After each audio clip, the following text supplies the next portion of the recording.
a good show to watch because I gotta tell, I gotta be honest, you know, watching so many tanks in the meta in the jungle, it gave me a little bit tiresome, exhausted sometimes, right? I know, having a different flavor of ice cream, the assassin back to the meta, is just absolutely awesome to watch. And here comes the ban, the Valentina. They're also going to ban away his character like Lilia or even Farsa, you know, just to make sure that Clay have more room to maneuver. You know, speaking of which, if you start looking at the bans as well, I mean, Beatrix is getting banned out. So again, that direction we were talking about changing for the side of Todak really being implemented here. I mean, it's quite clear that RRQ, they are trying to limit the mid laners, the mages, like you said, Assassin Dave, as well as the Todak. Todak will opt for a Skylar ban here, limiting Skylar's option. But I do want to add that Claude, again, it needs time, right, to reach that power spike with Hilda and your opponent. Is it a fair trade, do you think? I mean, at this point, we can't tell, right? There's still quite a bit of choices available for the side of RQ. They might not even go with a marksman because they're going for full dive as well. You know, it seems like they already have someone that they need to protect, AK Clay on the Eve, right? And they have the Hilda to get vision all the time. They can go with two directions, actually. You know, go with something really, really strong just on their own, like a Harith, for example. Or they can just go with a marksman, have Hilda get vision, and Hayabusa bring Havoc to the other side. Then they go with Grok, a very strong, and this most likely going to go to EXP lane, unless we're going to see the Hayabusa flex one more time. Hayabusa flex, or maybe Hilda is the one that's going into the EXP lane. Like R7's like, you know what? They're playing wild. Let's go wild. But coming down to the final picks here for the side of Todak specifically, we're not entirely sure where they want to lean towards just yet. And I feel like locking in the Xavier might be a bit of a bait pick because I think it scales too long with the composition that they have so far. I prefer this Lilia over the Xavier here for the side of Todak, but it will not be either. It's going to be a Ling and as well as Kadita saying, you play Kadita in game 1, let me show my Kadita, and perhaps I might grab MVP. But RQ, again, a very fast response. Harith. It's going to be Harith. Great predictions here coming out from the table. Well done all across the board. Woo. Now, which composition are you liking more, Dave? I mean, they're both pretty divey, I gotta say. So it's come down to execution, really, right? Which tank can find the engage better? Is Hilda gonna find vision for Hayabusa to find one-off picks, right? Or are we gonna see really good engages coming out from Chao? It's up to the teams, up to the execution. I think the draft, both draft looks beautiful. They're both dives, and they both have very little room for mistakes. If Eve get caught off, it's over. At the same time, if Claude get caught off, it's kind of over. So both sides, they have to play careful, they have to play tight, and I'm excited for this match. Well, let's see whether this is going to truly be a draft if the best of the best have made it up and towards the upper brackets, and Todak, unfortunately, a score down, but they're looking to turn it all around here and even it up against the Kingdom. So let's jump into the land of Dawn once again for game number 2. Will RRQ find another point, or will Todak equalize in game 2? Let's see, folks, as I gotta say, hero power, it's quite even here, Assassin Dave. Mobility, power-wise, crowd control as well, but perhaps that is the department that is RRQ lacking of, crowd control. Yep, look at the mid lane though. Already, Chao and Kadita playing aggressive onto Clay to dominate the mid lane, but Vin was already asserting dominance into Todak's jungle. He was 1 versus 3 early on into the blue side, getting vision on Lean, knowing Lean started blue butt, gonna move towards the bottom side, gonna give a little bit of warning to Harris to play more careful. You can see Harris is hugging the tower, not really playing too out of the line here, but Chao Yamski is now making a rotation to the top side, finding Hayabusa. It's more of a battle of the support at this point, but you can see Win is already level 2, where Chao is still stuck at level 1. Yeah, it's a little unfortunate indeed, but let's see how these interactions are going to go, because a lot of the focus seems to be looking towards the bottom side. Harith getting attacked, and Vin himself gets on out of there. Albert hitting level 4, but doesn't want to commit just yet. Trades on both sides, no kills on either. It seems like both teams here trying to poke, trying to give out pressure, and for now, Momo needs to be very careful here. Albert is already on standby. Will he commit to this?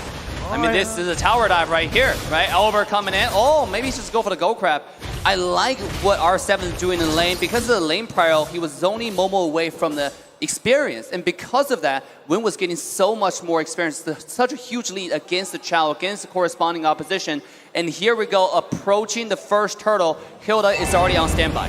Now, this could be the difference maker here because Grok is already level 4 in comparison to Momo, who hasn't hit it just yet. Yep. So it's a wild charge compared to no Black Dragon form as of now, but Yumski going to be starting up the turtle. He knows the jungle is here. He spots out R7. Hilda immediately attacking Rival, putting him too low to even test for him. Bottom side, however, Chiku guys goes for the all-in against Skylar with a blazing duet already on him. Chrono Fisher just enough. No, it's going to be Rival who makes it there just in time to pick up that first blood and back away. Vin coming in to finish off Chiku guys, holding it off. Is he going to hold him hostage? Yes, he is. Chiku, he finally takes it back. But Vin, he doesn't. He misses. Chiku guys is able to flicker on out of there as Rival has to back away. Nobody took the turtle in that time. He has the game sense, but he just misclicked that perhaps. But yeah, I mean, Rival he has no retribution earlier. He was forced, but now it seems like they are ready to set up and take this first turtle. RQ, can they respond to this? Albert will not be able to reach there on time. Yeah, both assassins are just farming right now, but look at Vin, again, still providing a lot of vision on Chao and everybody on the map. We know Ling was doing the turtle, but here we go. One thing I do want to mention, oh, the kick! Really good kick so far, way the drag into a perfect combo. Momo is not going to be in that fight, but Moon securing it. Moonatics out there, very happy. 2 on the board so far, and instantly Chiku guys with the blazing duet to clear the wave. Getting a good chunk onto Skylar for now, but top side already attacked. Shot Residue already keeping Momo alive for longer than he should be. RRQ have to back off. It seems like Todak in the first couple of minutes, they understand that they can go all in towards Vin. They can force and waste all resources to a roamer. Why? Because in the big picture, in the grand scheme of things, they have more crowd control. So they can perhaps more team fights to force RQ in a tough position, it seems like. So we'll see here. First 4 minutes, it's still Todak leading with a 1,000 gold lead. Absolutely. You can see Chao finding those Way of Dragons, finding those decisive engages, and that might be the difference maker. Plus, Chao and Kadita is one of the most deadly combo in the entire game. One kick, you can do 1 kill. And here we go. Let's take a look at Chiku. My God. I'm sorry, I'm just shocked. I didn't expect him to have the highest kill in M-Series. In total, 225 is very impressive, but now Vin is about to put his own statement as they dive onto the bottom side. Chiku guys with the blazing command, the OE shadow kill. The shield was not enough. He ends up going down. A successful dive coming in from RRQ, requiring 4 members to complete. He is just trying to clear the wave, but he has to pay the price as well. Rival, though, a very good rotation coming from this guy that he is able to find jungles. But anything stood out for you, Assassin Dave, from the emblems? I mean, at this point, look, RQ quickly turned table around. Even though early game Todak seemed like they had more control, they had more decisive engages, but because of the rotation, the macro RQ was able to do. However, not only did they find kills, they're now having to prior onto the second turtle. Moving forward, if Haya and Harris are going to skill up, both of them are going to pose a tremendous threat to Ling and Claude. So this is looking really good for RQ. I'm surprised that we're not seeing Rival trying to contest this. He is a level ahead of Albert, but instead they let it go through. They reset those waves. Moon getting attacked. Vin continuing to harass. Chico coming in with the Battle Mirror image. He sees Clay. He knows this could be bad. And with no Battle Mirror image, it's better to just call it off as Skylar is just wrapping around and looking to proxy that wave. It seems like, again, from the items here, Claude has not reached his power spike just yet. DHS only Golden Staff is on its way, but after that, I expect Todak to be more active, to find more pickoffs. But take a look at that. Way of Dragon does not really connect, and do remember that Clay is on a flicker, not on a purify. That's a good point. Vin continuing to harass you guys. R7 wants it, the wild charge as well as Guardian's Barrier doesn't connect, and all Moon finds his kill. R7 goes down. Aspen is now on the run. Skylar with the Chrono Dash just finds his kill on towards Yumski. And now Momo is here to clean up. Vin will be the first to fall to the shot residue as he jumps on top of Clay, securing the knockup. This might be the second kill as well. Backtrack tail is able to connect. And now on to Skylar. Momo, do you want to go for a third? He says, nah, I'll wait next time. Chrono Fisher comes on through, but now that you've walked right into me, shot residue is going to proc once again. But look at Topside. Despite all that has happened, Topside finally getting the push. What is going on? Momo is unstoppable. RRQ, leading dominant, but R7 catches Jiku, and my goodness, it was a solo kill on towards the gold laner. That's why high and dry do not disrespect the Grok. Yeah, the physical damage Grok coming off online, and we mentioned it yesterday, how disgusting this character can be once you get the core items like the Blade of Despair, like Blade of Haptic Cease. And R7 right now is popping off. He can one-shot a Claude at any time he wants, including Moon, before Moon even popped the passive. Does this mean we're expecting to see Winds of Nature first item build? Question mark? Maybe, but Yumski on the other side already secured Dreadnought. So again, it will negate the damage from Albert and as well as Vin. Also, R7. But we are seeing now RQ setting up. Oh, Flicker, no. The real one manipulation comes out just in time, but Momo is now here to help. Clay is dead, and Rival is popping off. He's jumping through, but Momo continuing being the consistent source of damage. He's already found his killing spree. He finally dies to R7 at the end of the day, but the damage has been done. 2-for-2 trade. And now Rival once again in that 1v1 against Albert. Okay, Shadow Kill. He passes it over to the Turtle, forcing him to take his quad shadow out of there. Skylar still wants as he drops down the Chrono Force. Moon ends up dying before he could lay waste on the enemy jungle. Turtle falls into the hands of RRQ. RRQ with the favorable trade. They got the neutral objective, and finding Moon was a very, very crucial kill. Now, 5-minute, 8-minute item checks. Assassinate, what's going on? At this point, you can see Hayabusa already ramping up, have the Hunter Strike, going for the Blade of Despair. This guy's 1,000 gold ahead. Just a minute ago, he was about like a few hundred gold behind. So because one team fight, he's able to find those good kills and beautiful placement on the skill 2 on the Quad Shadow. Right, hiding in the bush. I don't think Moon saw that coming. Here we go. Here comes the kick once again, but the real world manipulation as well as Chrono Fisher has been dropped. The Salmon Force, can he get out of there? Skylar's still alive, but it's a little too late. They find a 1-for-1 trade. And the Petrify coming in. Skylar got hit again. He gets locked and he's gone. And the Quad Shadow onto Rival, securing his kill. It's too much damage. Unstoppable. R7 not even participating in the fight. A 4-for-3 trade in favor of RRQ. The birthday boy does it again, and now Momo in a 2v1 situation with the passive so sustainable. And my goodness, he almost won that trade. Momo's life for hire protects the wave and still protects the tier 1. Momo is absolute monster at this point. He is building damage. He just finished Hunter Strike.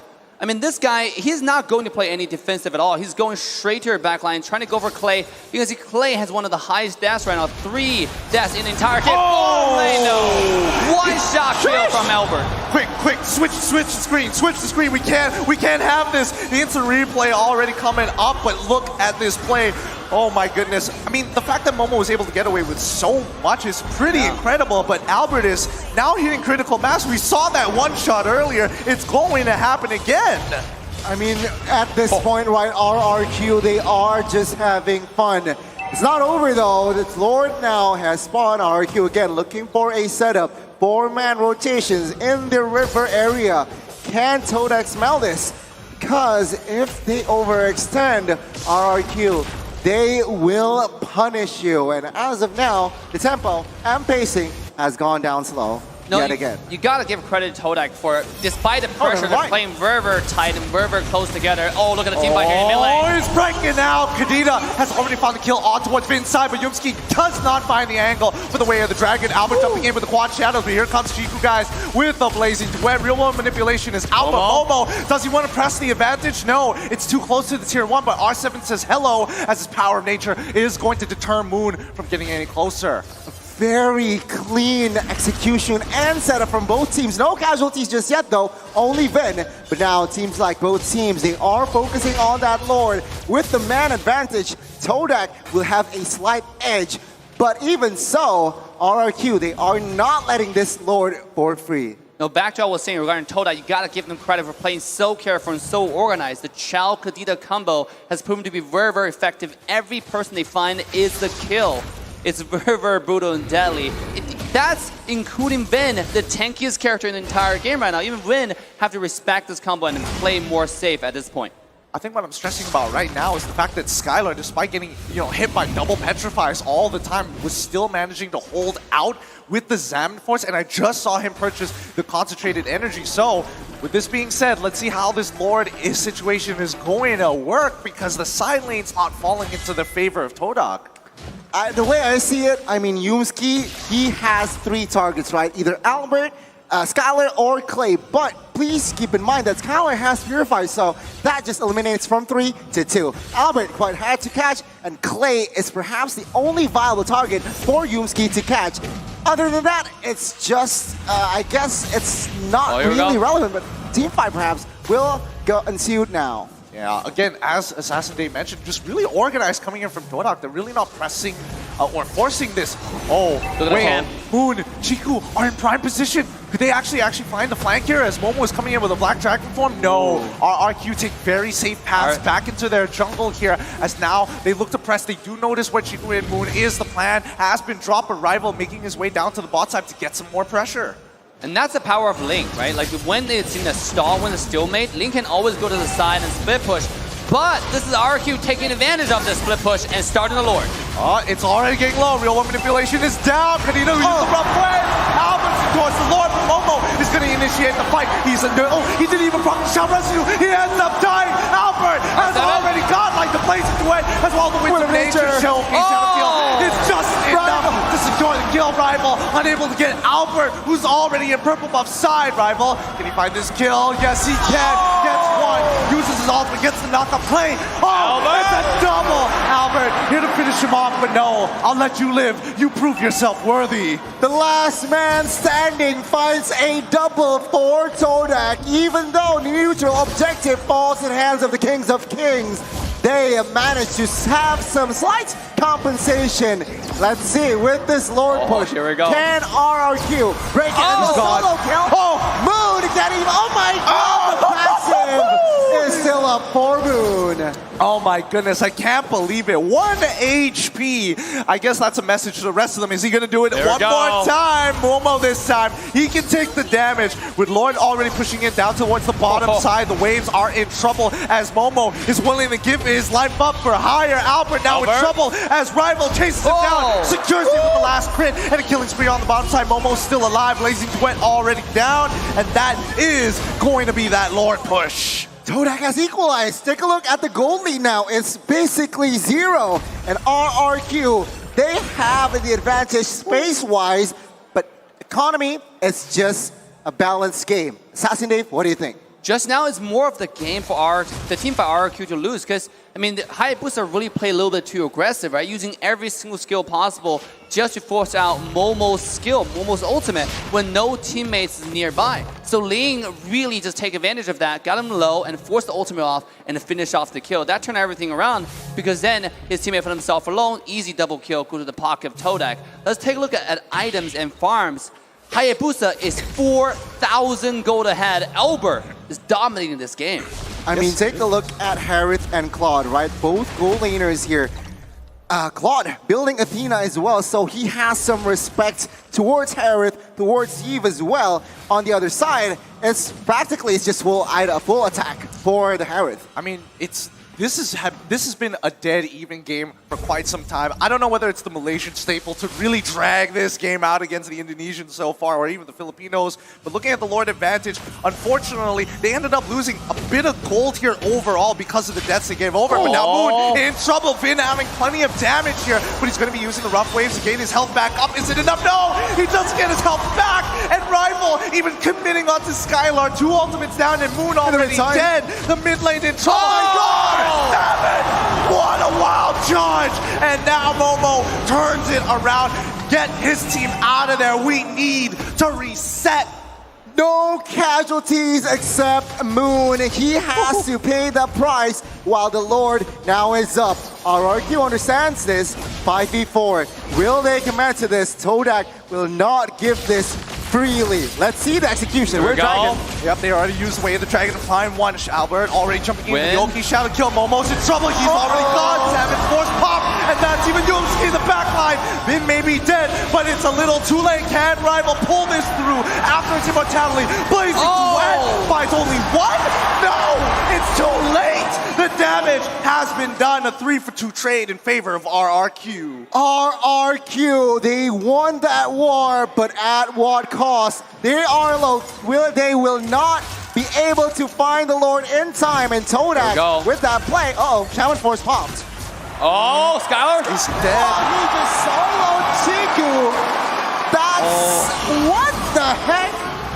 I mean, it's unfortunate timing, especially when you're used to using your Battle air image. Moon tries for the one shot. He tried his best to steal the Lord, but Albert is feeling it today. He does not miss. Look at this KDA 11, 2, and 3. I mean, both assassins playing out of their mind, right? Ling is a saving grace turnout for Team Todak in this game as well. Finding those flank, finding those perfect executions once after another. So here we go, Lord coming down the bottom side. Let's see this execution on wave syncing. Things are not looking good here. Rival securing that EHS, but is it too late? With the Lord marching bot side, RRQ will grab the advantage here in the jungles of Todak. But remember, this is already the Luminous Lord, so perhaps if Todak makes a mistake, RRQ can end game 2. Perhaps here, but now with the waves already pushing on in, Yumski looking for a flank, looking for opportunities, the Magic Sentry as well to look at what's going on towards the orange, but Vin is just chunking down Chiku, almost about to solo him as well. Winter trying to purchase onto Clay, but here we go. Inhibitor turns in trouble. Salmon Force has already been popped as Yoki Shadow Kill on the middle lane. Rival in some trouble. He's got no way to escape. Oh my god! Looking to secure Finch points. Gets him out of there. Placing Duet for the back line. Chiku flickers into the middle of that fight. Yoki Shadow Kill doesn't even connect as well. He's got nothing left. Clay with 1 HP. Walks away. And Momo pays for the sins of his brothers. 1-for-1, Momo for Vin, as Todak will hang on for another day. But take a look at the base turret bot side. It's down. Take a look at the mid side, practically down. And if we take a look at the players' gold here, top 3 Assassin Dave is Albert and Skylar. Albert and Rival going toe-to-toe right here with the total farm. Seems like Rival is really doing a fantastic job keeping the farm despite the pressure on their team. But really look at a map. The mini-map is what's important right now. The entire map is going toward the favor of RRQ. They still have 3 high ground towers and 2 tier 2 towers, whereas Todak's practically down to 1. So the next push, if they get the Lord, get the pressure on the bottom side, and that might just be the game, the match point for RRQ. I mean, let's look at the Lord advantage, right? Previously, they lost gold. Now they're actually gaining a significant amount. But at this stage of the game where they're already breaking the 62K mark, does it even matter? Is it enough to actually switch out those immortalities for Winter Truncheons? Maybe. I mean, immortalities and Winter Truncheon, they are crucial at this stage. Remember, Gideon, 20-minute mark. Yumski bought a brute force, perhaps to add more movement speed. But again, with the composition, it's just... yeah, he needs to target Clay, and mid-turret will fall. Now, Lord will be up in the next 5 seconds. Will Todak? Todak has to contest this. Not sharp there, unfortunately, but let's see how they set this up. RRQ, once again, you're expecting Vin to open up the map. Yumski as well, playing the exact same role. Can they contest this? R7 actually getting a good chunk onto the back line. He knows everybody's in the mid lane. So now, RRQ is more confident. Yumski hitting the third hit of G-Kundo. Good knock-up for now, but that doesn't really change the game. Moon looking for the flank, looking for an opportunity, but RRQ wants to finish this in one felled swoop. So they have to play it slow. They have to think. They have to push out the mid lane as Chiku guys and Moon continue to do so. Here it's slow, but the Lord is getting lower by the second, and Momo gonna force the situation. Chiku out of the fight. Rival out of the fight, but down by bot lane. We see Todak on the run. They've lost one of their members, and now they have no conditions to actually contest this Lord. They're out of here, but Albert doesn't want to give this up just yet. Did he notice? Yes, he does. He sees Kadena. The rough waves already being used to get on away. Quickly, something must be done. Clay's flickering forward. He wants a solo Moon all by himself, pushing him away from the Lord. Jikundo being used, and Moon is going to fall down. 2-for-1 trade so far, but Momo trying his best to protect him. Yumski should be able to die, but the Blazing Duet comes out to no avail. Skylar still holding on with his Salmon Force, and that is going to be it. Another slowly but surely one more falls, trading evenly 2 for 2. Chiku's still alive. The Kings of Kings, they had shown their statement here in Game 2. With the Lord now in their hands, they are looking for an end.